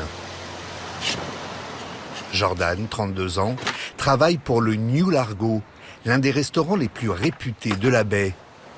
Ancien serveur dans un hôtel de luxe à Paris, c'est sa 3e saison sur la Riviera. L'hiver, pas besoin de travailler. Il part en vacances. Bonjour, bienvenue. Premier client du jour, ce couple de Milanais. Ils travaillent dans la finance. You have a reservation for today? Non. Non? Ok, pardon. Et viennent passer le week-end à Saint-Tropez. Alors, les 2 transats et le parasol, ça fait 62 €. Voilà. 62, 62. 62 € la journée pour deux. Les matelas de Pamplonne sont avec ceux de la Croisette à Cannes, les plus chers de la Côte d'Azur. Et voici, messieurs, excellente continuation. Côté restaurant, cela n'a rien d'une baraque à frites. Nappe blanche, verre à pied, 30 salariés, dont un boulanger-pâtissier. Il y aura le risotto dans 3 minutes. Chef. Oui. Et en cuisine, un vrai chef aux manettes. Et des produits frais, comme dans un restaurant étoilé. La carte est au tarif Saint-Tropez, rien en dessous de 25 €. Le mi-cuit de thon est à 34 €. Les gambas rôties, flambées au cognac, à 42. Et le loup en croûte de sel, 65 € par personne. T'en as des assiettes plates? Donnez-moi une assiette plate pour mettre sous les vongolais, là. Le patron, Khaled Kouder, Sinon, il faut en sortir des assiettes, hein. Il y en a plein, hein. est une figure de Pamplonne. Un fort en gueule de 68 ans qui veille à la présentation des plats. C'est l'assiette qu'on sert pour le... Elle est où, l'assiette? Quand je suis arrivé ici, c'était une paillote. On ne pouvait pas faire la cuisine qu'on fait maintenant. Mais les clients ont aussi une exigence différente qu'il y a 30 ans. Maintenant, ils aiment bien manger, de la bonne qualité. Ça a été, messieurs, dames?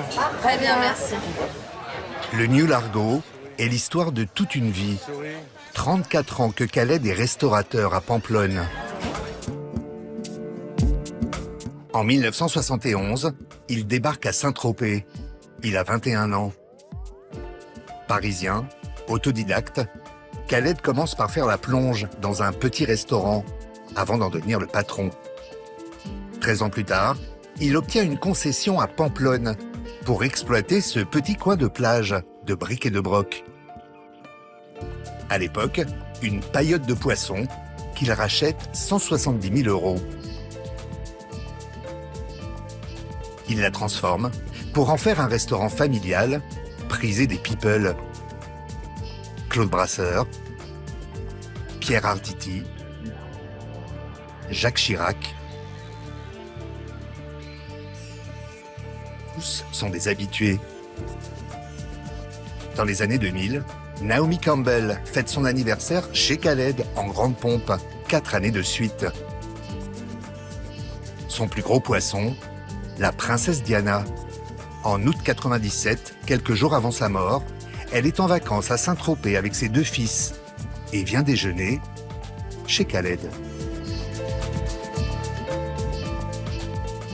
Elle a passé l'été ici, en bateau, et elle est venue avec ses 2 enfants. Il y avait une table rectangulaire à la place de la table ronde, là. Bon, elle était très sympa, ravie. Les enfants, ils étaient très bien élevés, évidemment. Et ils avaient mangé là. Et c'est drôle parce que le lendemain, il y a beaucoup de gens qui le savaient et qui voulaient voir la table où elle avait mangé.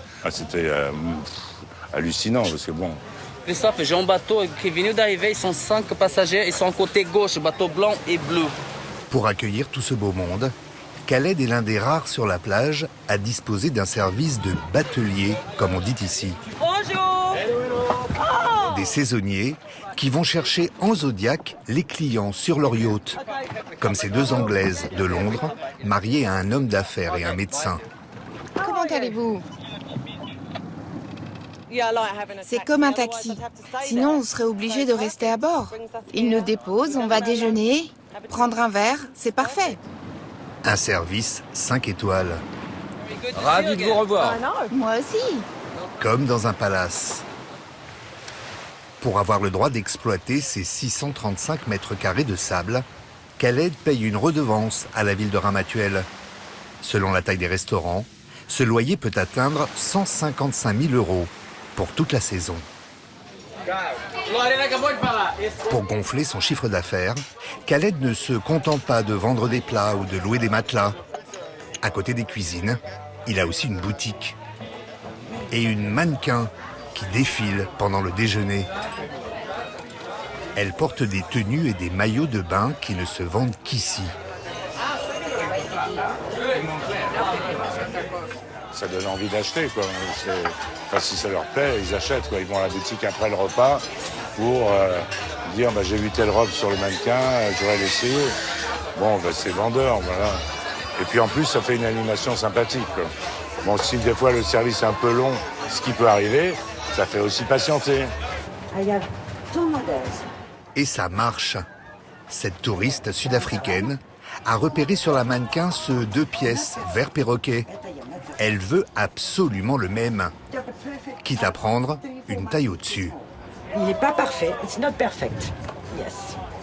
Oui, mais si je le sers bien, il va m'aller. Yes. But like this, it's okay. Yes. Oui. Vous vous sentez comment? Maintenant, je suis contente. Tellement contente. Histoire de repartir avec un autre souvenir de Pamplonne, la cliente s'offre aussi ce petit collier en agate à 150 €. Merci. Merci beaucoup. Merci beaucoup. Merci beaucoup. Montant global de ces emplettes, 255 €. Bye. Happy. Des clients contents de dépenser, qu'on n'hésite pas à bichonner. C'est le rôle de Jordan, le plagiste. Ça vous convient? Volontiers.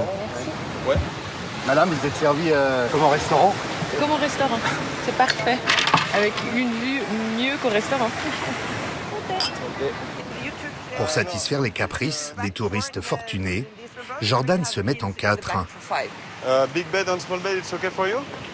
Yeah. Small bed on the front line and big bed on the second line, it's okay? Ces habitués norvégiens exigent d'avoir une première ligne. C'est le carré VIP des plages privées, à 5 mètres de l'eau. Ils ont réservé leur matelas 2 mois à l'avance. Sauf qu'il y a eu un bug dans les réservations. Ils n'ont pas leur place habituelle. Mais Jordan a une astuce. Je fais des fausses réservations et je bloque toujours quelques matelas, 5-6 matelas en plus en première ligne. Comme ça, comme il y a des gros clients qui viennent s'en réserver, ça me permet de les placer et qu'ils aient leur place. Voilà. Les gros clients, ce sont ceux qui lâchent de gros pourboires. Vous êtes formidable. Ici, 50 €. C'est le meilleur plagiste de tous les temps. Les Norvégiens qui ont obtenu leur transat en première ligne laisseront un pourboire de 20 €. C'est quoi un bon pourboire à Pamplonne? Un bon pourboire à Pamplonne, à partir de 10 € déjà, c'est déjà généreux. Après, un bon pourboire, c'est à partir de 20 €. À partir de 20 €, ça commence à être très bon pourboire. Après, ça peut monter à 50, 100, 150, 200. Il y a d'autres plages où je sais qu'ils touchent... Il y a des gens qui viennent manger et autres et ils laissent 1 000 € de pourboire. Donc, carrément, 1 000 €. Les plagistes de Pamplonne sont les saisonniers les mieux payés de France. Avec 8 000 € de pourboire en moyenne par mois, ils font plus que doubler leur salaire. À Pamplonne, l'argent ne se cache pas. Les plages privées se font concurrence. C'est à qui attirera les plus belles voitures sur son parking.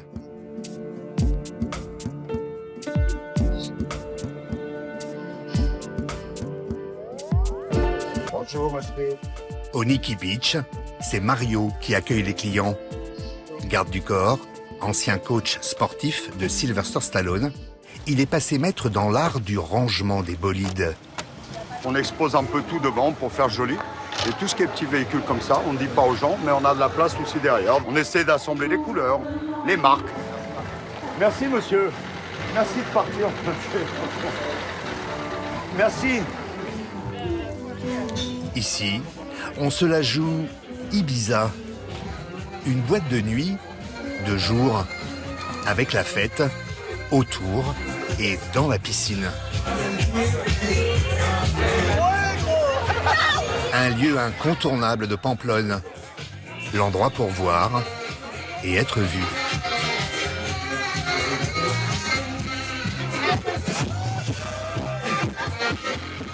Tout est fait pour mettre de l'ambiance et pousser à consommer. Les serveurs font le show.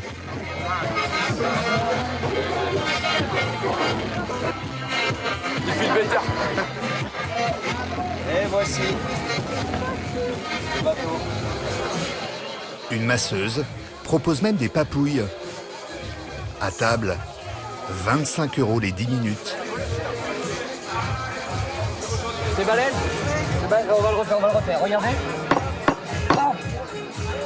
Et la bouteille a traversé la table. Et un jeune magicien amuse la galerie. Merci beaucoup, c'est gentil. Contrairement aux autres établissements, pas d'accès direct à la mer. Il faut passer par la voie publique. Mais c'est le seul restaurant de Pamplonne à avoir une piscine. Un ancien parking transformé en plage avec palmiers. L'endroit appartient à ce milliardaire américain aux lunettes noires, Jack Penrod. Garde-moi une petite tranche. Avec sa troisième épouse, Lucia, Jack est à la tête d'un empire. Il y a 20 ans, il crée son premier club de plage à Miami, puis décline le concept à Saint-Barth, Dubaï, Monaco. Au total, 13 établissements dans le monde. Celui de Pamplonne a ouvert il y a 16 ans et lui rapporte près de 12 millions d'euros par an. Saint-Tropez, c'est là où tout a commencé. Donc il fallait qu'on soit là. C'est l'histoire de Brigitte Bardot, vous savez, les films. Saint-Tropez, c'est le cœur du business des clubs de plage. Pour nous, après Miami, pour valider notre concept, il n'y avait pas de meilleur choix que Saint-Tropez. Et à votre âge, est-ce bien raisonnable de diriger des endroits comme ça? Je ne sais pas. J'ai l'impression que je démarre ma carrière. Je n'ai que 79 ans. Il est 17h, l'ambiance monte d'un cran.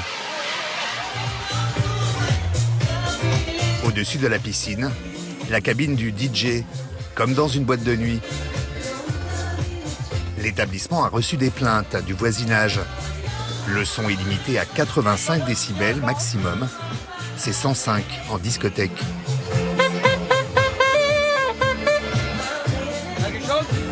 Jimmy, ambianceur et saxophoniste maison, prépare son entrée en scène.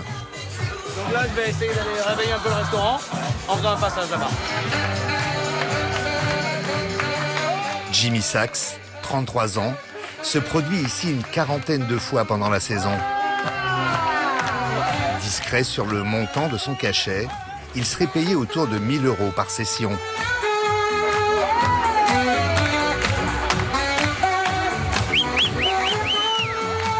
L'alcool continue de couler à flot. Les vacanciers commencent à se lâcher, quitte à en oublier les bonnes manières.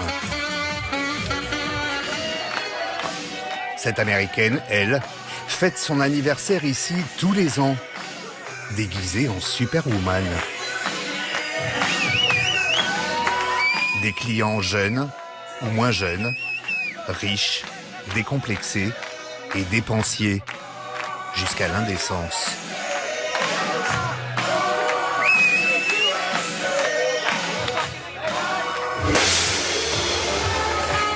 À cette table, ces jeunes Russes vont débourser 4 894 € en liquide, dont 2 000 € rien qu'en champagne rosé. Ambiance tape à l'œil, diront certains. Ça va, tout va bien? Célia, la manageuse, s'en défend. Ce n'est pas uniquement la fête, c'est pas un lieu de débauche, loin de là, c'est un restaurant et une plage qualitative. Maintenant, effectivement, on a aussi de la démesure et si un client veut dépenser des fortunes, eh bien on sait répondre à cette offre, mais ça ne représente pas que ça.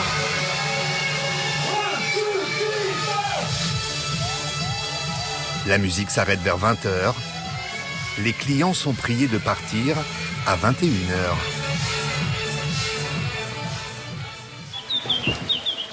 À l'autre bout de la baie, changement de décibels. Loin de la débauche de luxe, un petit camping familial à 50 mètres de la plage. Et voilà. C'est fait. Comme un îlot de tranquillité. C'est cela aussi, Pamplonne. Jean est belge, marchand de voitures près de Liège. Allez, mon mec. Cela fait 13 ans qu'il vient ici en vacances avec ses enfants et ses neveux. Allez, Tom. La famille Pfaff loue 800 € son emplacement de camping-car pour 3 semaines. Le prix de 2 magnums de champagne au Nikki Beach. Toi, qui saute en premier? Moi. Toi? Allez, alors. Attends, hein. On va aller ensemble. Pamplonne n'est pas qu'une réserve de riches. 70% des plages sont publiques, accessibles à tous.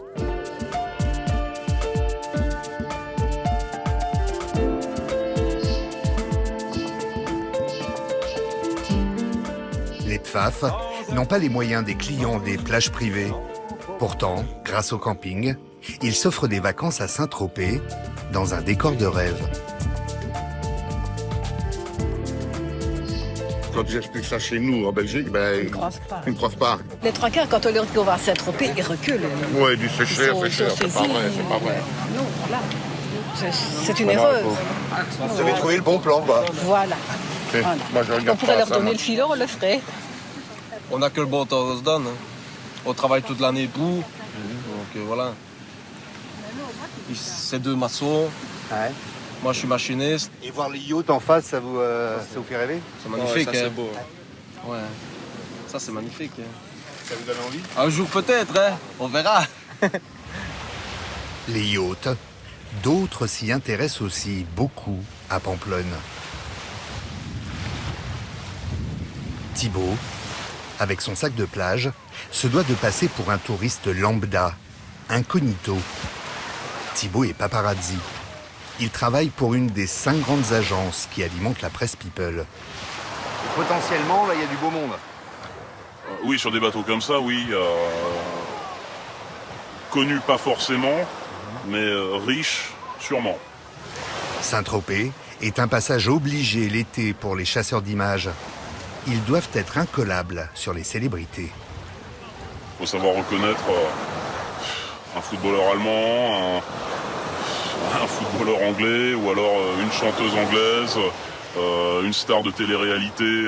C'est très compliqué à reconnaître. Thibaut a ses informateurs, gardien de villa, loueur de yacht, serveur. Il est en ligne avec l'un d'eux, qui lui confirme qu'une star déjeune dans ce restaurant. Ouais, il y a des chances. Je te laisse, je vais aller voir au resto, ok? Ciao. Le yacht de sa cible mouille au large de la baie. Subitement, tout s'accélère.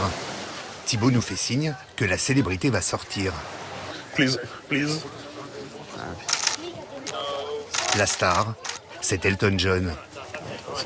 Entouré de ses 2 fils et de son mari, le producteur canadien David Furnish, avec son chapeau de paille, Elton John prend volontiers la pause. Pas le meilleur plan pour Thibaut.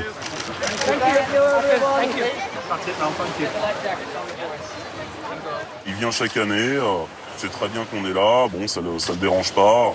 Il est toujours prêt à poser pour les photographes. La photo d'Elton John, Thibault la vendra seulement 35 €, car il n'était pas le seul photographe sur le coup. Mais pour un scoop, le prix peut monter à 3 000 € le cliché. S'il y aura toujours des stars à Pamplonne, cet été sonne la fin de l'âge d'or pour certains patrons de restaurants.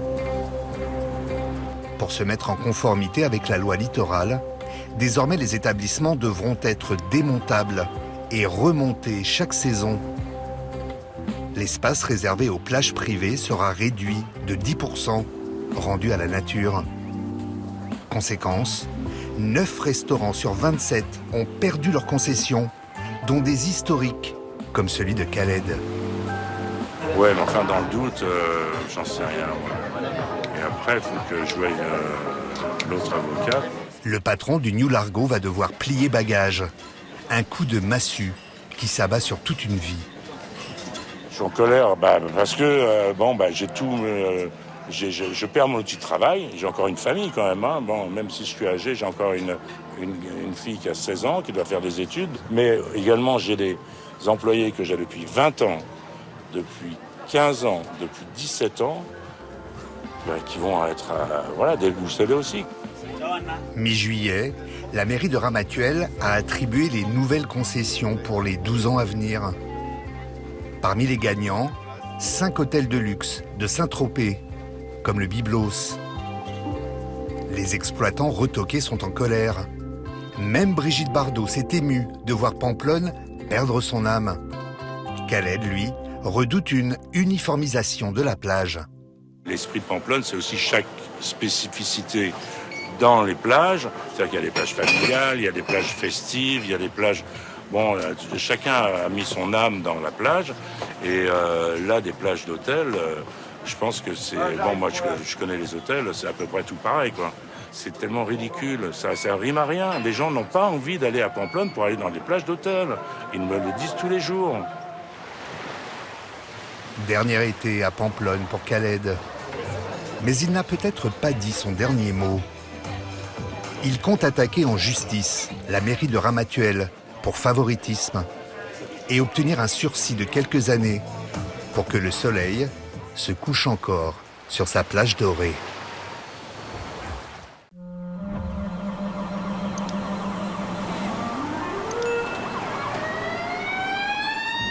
Le Plaza Hotel, sur la très sélecte 5e avenue.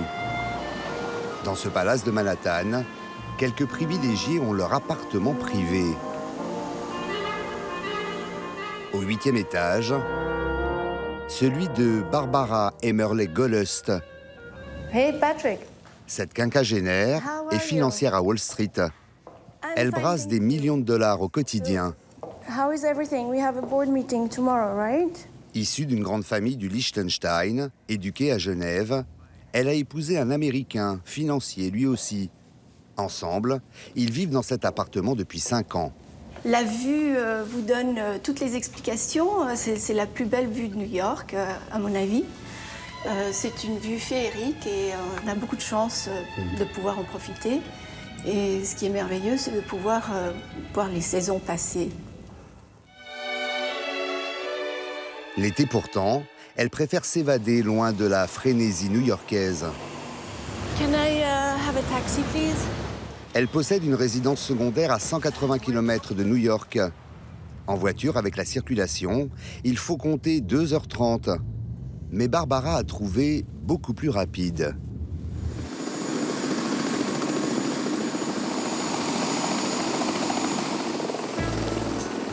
Le vol en hélico va durer 35 minutes. Cap à l'est, vers la pointe de l'île de Long Island, vers le très chic district des Hamptons. C'est un petit paradis. Vous avez la paix, vous avez une petite bande de terre et ensuite c'est l'océan. Avec ses somptueuses villas, son chapelet de presqu'île, ses 45 km de côte sauvage face à l'Atlantique, Les Hamptons sont le Deauville des super riches new-yorkais, l'un des lieux de villégiature préférés des stars. Madonna et Richard Gere sont des habitués des lieux. Mi-août, Pharrell Williams y est passé, suivi de Paul McCartney, en compagnie de Jack Nicholson. La dernière arrivée, Scarlett Johansson. La propriété de Barbara se trouve à Southampton, l'un des nombreux villages qui composent les Hamptons. Là, vous arrivez chez moi, à droite. Son mari est au golf, ses deux garçons ont déjà repris l'université, mais Kobe est là pour lui faire la fête. Kobe, hi! Hello! C'est son Yorkshire de 7 ans. Hi, baby. Hello! Un grand salon avec billard, une vaste cuisine, 6 chambres, autant de salles de bain. Barbara et son mari ont fait construire cette villa il y a 22 ans. Une maison en bois sur 2 niveaux de style Nouvelle-Angleterre, très Hamptons. Une propriété de plus d'1 hectare, avec tennis privé. Et bien sûr, une piscine qui vaut à Barbara des visites pour le moins inattendues. Ils viennent dans ma piscine quand je nage. Non. Oui, ils viennent boire de l'eau dans la piscine. Et votre chien, Mon chien, oui, le chien, il a été finalement dressé pour aller chasser les cerfs. Le luxe, la nature, le calme et surtout la plage, à 2 minutes à pied. Alors là, voilà, la mer, l'océan, c'est la beauté des Hamptons. Et ce qui est merveilleux, c'est qu'il n'y a personne. Vous êtes vous avez votre plage privée pour vous. Le long de cette grande plage de sable blanc, pas d'hôtel, pas de restaurant, rien que des demeures privées.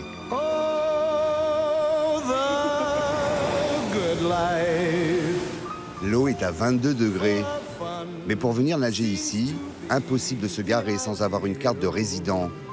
Du coup, la plage est déserte.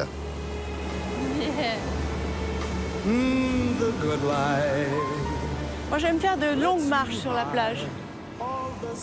Avec mon chien ou avec mon mari. Et vous pouvez aller jusqu'à New York. Non. Mais si. C'est où New York, là? New York, c'est là-bas. Si les riches Américains aiment les Hamptons, c'est aussi parce qu'ici, contrairement à Manhattan, ils se retrouvent entre eux. Le ticket d'entrée est inaccessible pour le commun des mortels, ce qui fait le bonheur des agents immobiliers.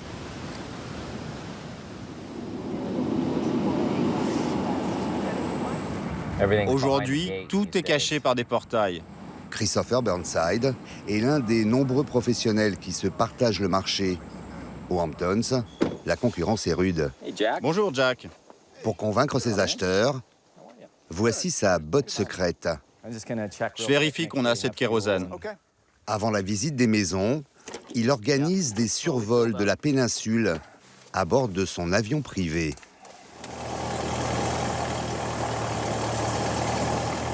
Son client du jour est un jeune retraité de Wall Street de 57 ans. Il quitte Manhattan et veut s'installer aux Hamptons à l'année. La première maison que je vais vous montrer, Jack, je l'ai rentrée récemment. Elle a sa plage privée. Vous la voyez, là? Ah oui, je la vois. Elle est à 5,9 millions. Plage privée, avec de l'eau des 2 côtés. J'aime qu'elle soit sur une presqu'île et qu'il y ait de l'eau de chaque côté. L'avantage, c'est que vous êtes complètement isolé. Et puis, il y a ce long ponton. Comme ça, je pourrais y mettre un bateau ou 2. Une vue à 360 degrés, c'est la meilleure manière de saisir la beauté des Hamptons. Un argument de vente imparable. Vous savez, emmener les clients dans les airs, ça permet de les appâter. Dans l'avion, ils mettent leur vie entre mes mains. Alors forcément, après, ils me font confiance en tant qu'agent immobilier. La prochaine maison que je vais vous montrer vaut beaucoup plus cher. C'est une propriété à North Haven. Oh, je la vois là, avec la piscine, c'est ça? Ouais. C'est sublime, spectaculaire. C'est quoi votre budget, Jack? Mon budget, c'est 5 millions de dollars. Au début, c'était 3, maintenant 5, bientôt il passera à 7. Si cette maison à 14 millions, vous me la faites à 7, on pourra discuter. Là, on passe devant la maison de Steven Spielberg. C'est la grande, là, avec toutes les cheminées. Et là, on arrive sur la maison la plus grande des Hamptons. Le marché immobilier avait ralenti avec la crise financière de 2008. Mais très vite, il a repris son envol. Ces 6 derniers mois, la valeur de ces biens d'exception a augmenté de 15 à 20%. Depuis toujours, les Hamptons attirent les grosses fortunes américaines. Dans les années 20 déjà, la station balnéaire séduit les familles de la haute société new-yorkaise, comme les Bouvier. Leur fille, Jacqueline, future Jackie Kennedy, y passe son enfance. Elle y reviendra souvent en vacances.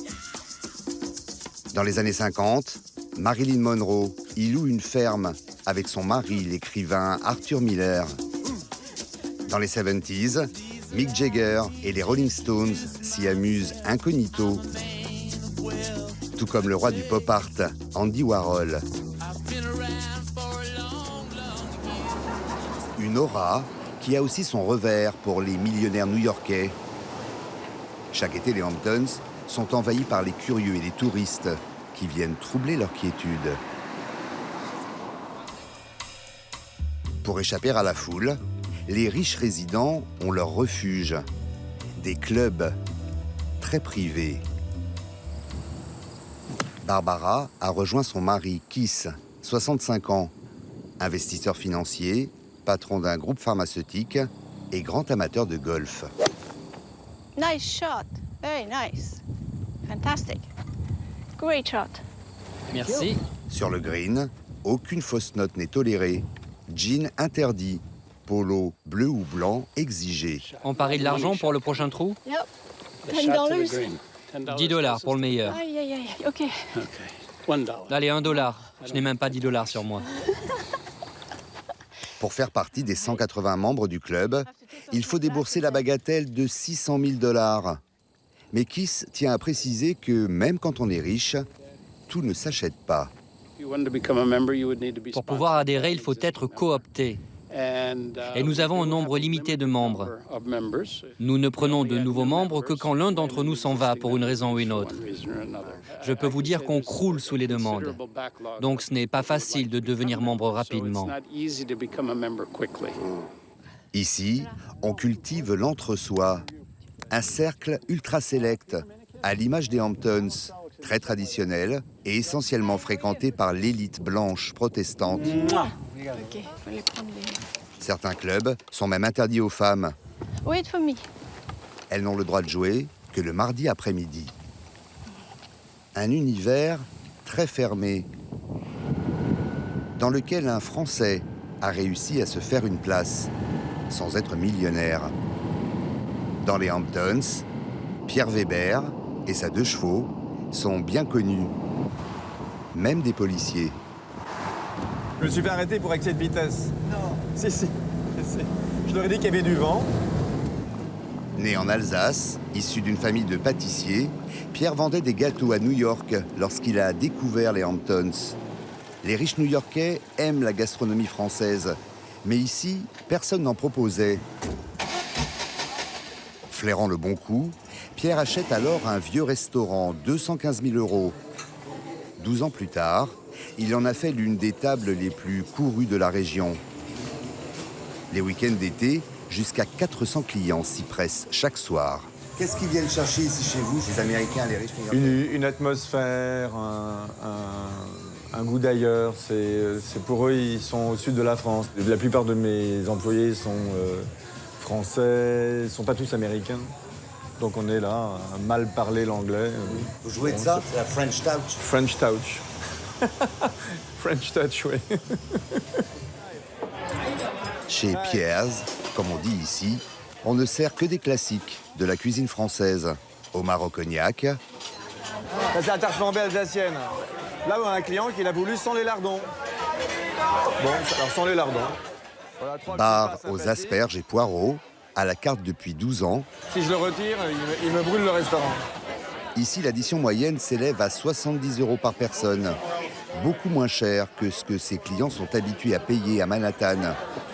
Une ambiance bistrot, plus que resto étoilé. On adore Pierre. On vient matin, midi et soir. Les sardines, incroyables, les meilleures des Hamptons.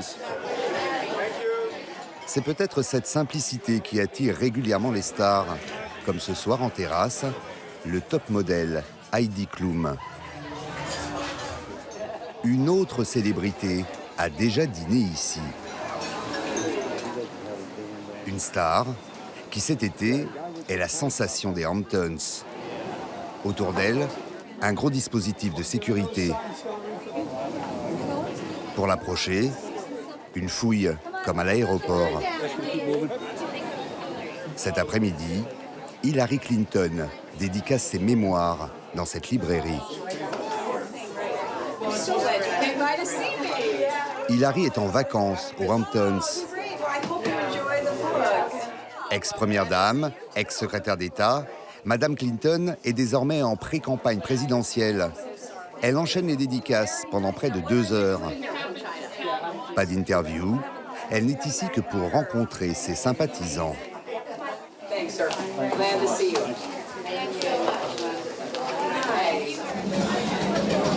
Vous êtes contente ?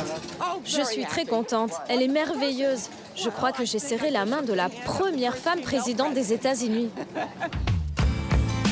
Hillary et Bill Clinton sont des habitués des Hamptons.